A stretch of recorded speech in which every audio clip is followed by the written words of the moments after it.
You've been told your whole life that success comes from being smart, studying hard, and working even harder. So why is it that people with half your intelligence seem to be out-earning you, outpacing you, and living lives that feel 10 steps ahead? It's not because you're dumb, it's because you're playing the wrong game, by the wrong rules, on the wrong field. The real game of wealth isn't taught in schools. It's not about grades, resumes, or how fast you reply to emails. It's about leverage, access, structure, timing, and most importantly, awareness. The rich don't always have more brains, but they do have better frameworks. They know where to push, when to pause, and how to bend the system in their favor. In this video, we'll break down exactly why intelligence alone is overrated, and how the wealthy build empires by mastering the game you never knew you were in. By the end, you'll stop blaming yourself and start seeing what really needs to change. This isn't about hustle. This is about strategy. Let's decode the real rules. Intelligence is overrated, not because it's useless, but because it's misunderstood. Most people equate being smart with being successful. You were told that if you got good grades, followed the rules, and made the right choices, wealth would follow. But what no one mentioned is that intelligence often traps people inside systems they should have escaped. The smartest ones become perfectionists, overthinkers, or eternal students, always preparing, rarely executing. Meanwhile, the people winning the game are often average in IQ, but exceptional in action. They don't need to know everything, just enough to move. And when they move, the world rewards them for momentum, not knowledge. Intelligence without execution is mental furniture. Nice to have, but it just sits there. The rich know this. That's why they value clarity, not complexity. Speed, not perfection. Outcome, not overthinking. There's a silent punishment for smart people, the illusion of certainty. Because they understand complexity, they tend to seek perfect conditions before taking risks. They study markets endlessly, analyze every detail, and wait until it all makes sense. But in the real world, the people making moves are often the ones willing to leap before everything feels ready. The rich don't wait for clarity, they create it. They understand that no amount of intelligence can protect you from uncertainty, so they build systems that work despite it. Ironically, the smartest minds often become paralyzed by their own thoughts. They think they need 10 steps planned out before moving, while the ones who win only need one: start. And by the time the smart person finishes mapping the plan, the average one is already halfway to compounding results. We've built a culture that rewards intelligence on paper, degrees, titles, accolades, but wealth doesn't care about credentials. The world pays for value, not diplomas. Think about it. How many people do you know who are brilliant, yet broke? And how many millionaires can barely spell but own real estate, assets, or entire companies? Intelligence helps if it's directed, but if it's trapped in validation, it becomes a burden. The real winners treat their mind as a tool, not an identity. They use it to solve problems, not prove worth. They don't need to be the smartest in the room. They need to be the ones who move the room. That's the mental shift most smart people miss. The game doesn't reward thought. It rewards outcome. And until you shift your value from knowing to doing, you'll keep watching dumber people pass you. Many of the systems we grew up with, school, jobs, even family advice, were built to reward obedience, not wealth creation. Intelligence was used to climb ladders, follow procedures, and impress gatekeepers. But in today's economy, those ladders lead to ceilings, not freedom. The rich don't follow ladders, they build elevators. They don't ask for permission, they look for leverage. The tragedy is that smart people often become the best employees in a system designed to exploit their brains without ever rewarding them proportionally. That's why some of the smartest people are exhausted, underpaid, and wondering why it's not working. It's not because they're not capable, it's because the game changed and they're still playing the old version. The version that says work harder, not smarter. Be liked, not leveraged. Know more, but do less. The rich don't play the same game as everyone else, and that's exactly why they win. While most people are stuck trying to earn more per hour, the wealthy focus on building leverage. They don't trade time for money. They trade ideas, capital, people, and systems for scale. You're chasing promotions, they're building pipelines. You're trying to save on lattes, they're multiplying assets in silence. The average person is taught to optimize effort. The rich are taught to optimize structure. That's why they can disappear for 6 months and come back richer, while you grind 12-hour days just to stay afloat. It's not about working more. It's about changing the game board. Once you understand that, everything else becomes strategy, not struggle. The rules they follow are invisible to most people. They think in terms of ownership, not labor, of cash flow, not salary, of access, not approval. You're told to get good at a skill and sell it to the highest bidder. They're thinking, how can I own the system that distributes the skills? That's the shift. They don't want to be the player. They want to be the casino. And it's not because they're more talented. It's because they understand the code. The real game happens in silence. In contracts, equity deals, tax strategies, and networks you never see on Instagram. While you're grinding for a raise, they're making a phone call that moves 7 figures. It's not unfair. It's just invisible. Another part of the game is asymmetry. The rich place bets that have low risk and high reward. They don't gamble. Emotionally, they calculate leverage.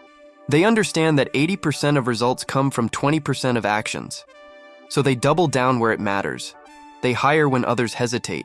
They acquire when others save. They launch when others talk. The average person wants certainty. The rich want optionality, access to upside without being trapped by downside. And they know how to position themselves so even when they fail, they fall forward. Their game isn't about winning every time. It's about structuring the field so that even small wins compound fast. You're playing checkers, they're playing chess, but with pieces you didn't know existed. The ultimate proof? They often seem calm while everyone else is in chaos. Not because life is easier for them, but because their systems absorb the impact. They don't react. Their structure responds. They've automated protection, growth, and scale. While others panic at a recession, they're buying distressed assets. While others complain about taxes, they're optimizing them through legal entities. They're not better, they're just better positioned. And positioning beats intelligence every time. The real game is rigged, but not in the way you think. It's not rigged against you. It's rigged against people who never learn the rules. And once you see the board for what it is, you can stop losing pieces and start making moves. One of the cruelest traps for intelligent people is the addiction to complexity. Because they understand so much, they believe solutions must be equally complicated. But the truth is, most breakthroughs are painfully simple.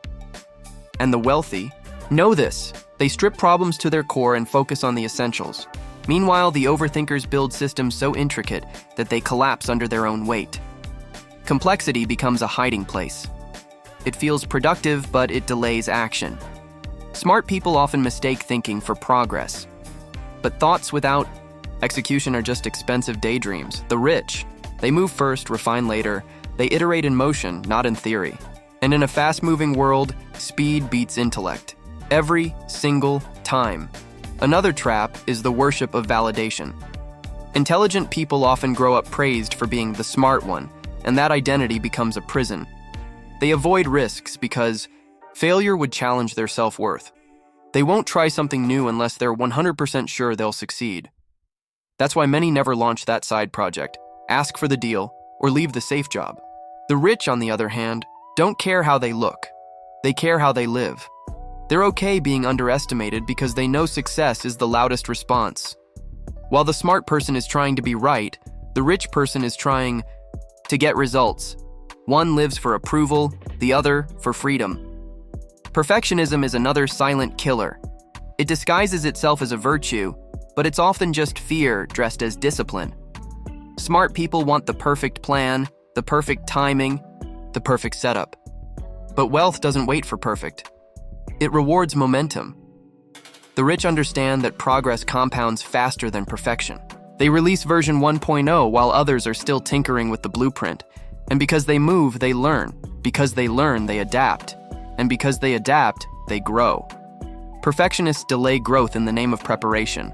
But preparation, without a deadline, becomes paralysis. You don't need the perfect pitch, you need a test. You don't need the best product, you need the first buyer. The rich figure it out by doing, not by over-planning. Finally, many smart people stay stuck because they're solving the wrong problems. They optimize within broken systems, trying to get better at games they should have quit long ago. They try to become the best employee in a company that will never make them free, or the most responsible debtor in a system designed to keep them chained. The rich don't optimize problems, they escape them. They ask different questions. How do I make money while I sleep? How do I build once and earn forever? How do I stop trading time for income? Smart people get trapped trying to win at the wrong game. The rich don't play harder, they switch boards. And the moment you realize you can too, everything changes. The first step to changing your results is changing your board. That means shifting from linear income to leverage-based income. Stop asking, how much can I earn per hour? And start asking, how can I build once and earn forever? That's the game the wealthy play. They create assets that keep working without them. Digital products, licensing, equity stakes, systems that scale. Even if you start small, the mindset shift is massive. It rewires how you see opportunity. You stop chasing tasks and start building tools. Your time stops being consumed and starts being invested. When you build leverage, you no longer need to be the smartest or fastest, just the most aligned.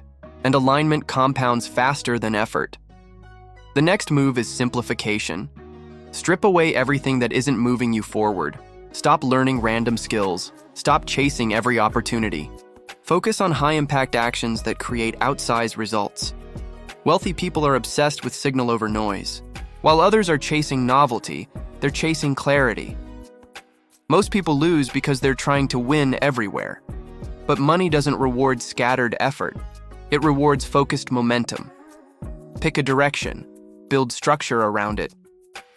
Then remove everything else. Complexity is not intelligence. It's distraction. And the rich are ruthless about protecting their focus because they know that's where the multiplier lives. Then, stack leverage. You don't need more energy. You need multipliers. Use technology to automate what drains you. Use systems to replace repeated decisions. Use other people's time and talent to expand your reach. This isn't exploitation. It's collaboration with intention. One email automation, one scheduled SOP, one VA can free 10 hours a week. The difference is that most people never stop to calculate the cost of doing everything themselves. The rich do. They measure energy like capital. They don't just spend time, they allocate it. And because of that, they move further in a year than most do in 5. Leverage isn't optional. It's the only way to break the ceiling.